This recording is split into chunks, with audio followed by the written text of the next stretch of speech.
Okay, we're going to do this related rates melting ice sculpture problem. Um, this was a question I got, so I thought I'd throw this and answer it as I don't know, little video. So this is, assuming this is going to work. That did not advance me. That did not advance me. Uh, this one here. Hmm, hmm, hmm. There we go. Okay, figured it out. So this is the problem. An ice sculpture melts such that it maintains its spherical shape. The volume is decreasing at a constant rate of 2 pi cubic meters per hour. At what rate in square meters per hour is the surface area decreasing at the moment when the radius is 5 meters? So um, this is a problem. You have multiple choice answers, but more importantly, can you come up with the answer? And there's some formulas you need to know, and maybe some of them you remember, some of them you don't. Let's kind of look at those.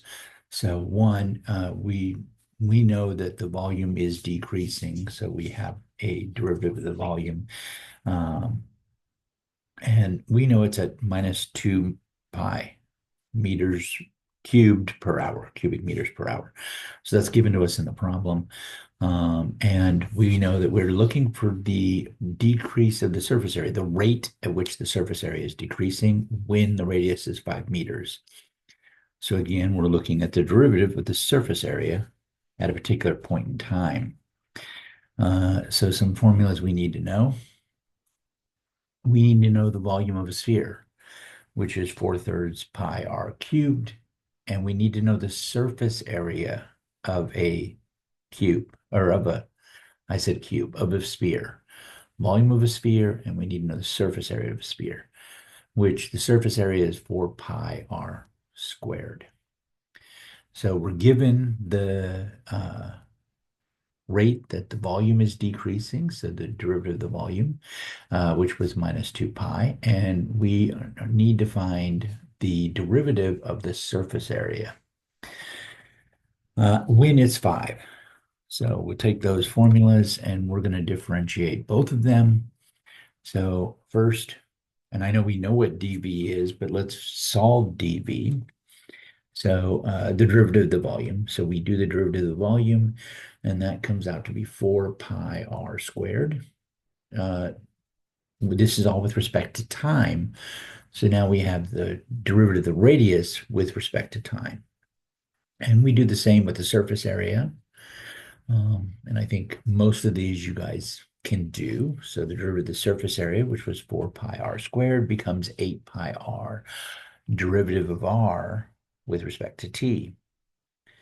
Remember, when you have a different variable, you have to leave that or deal with it later. And we know that the derivative of the volume is supposed to be minus 2 pi. So great. We can solve that to find out what the derivative of r is, or the rate that r is changing. And that's what we're going to do. So we put that in there. That, and we have that 2 pi minus 2 pi is equal to 4 pi r squared with respect to the derivative of the radius with respect to time. We divide both sides, and a lot of that cleans up, and we have minus 1 over 2r squared. And this is meters per hour. So that's going to work for us. Now that we have that, we're going to now apply that to the surface area. So we use the derivative of the surface area, which we'd already had, the 8 pi r, with respect to dRt.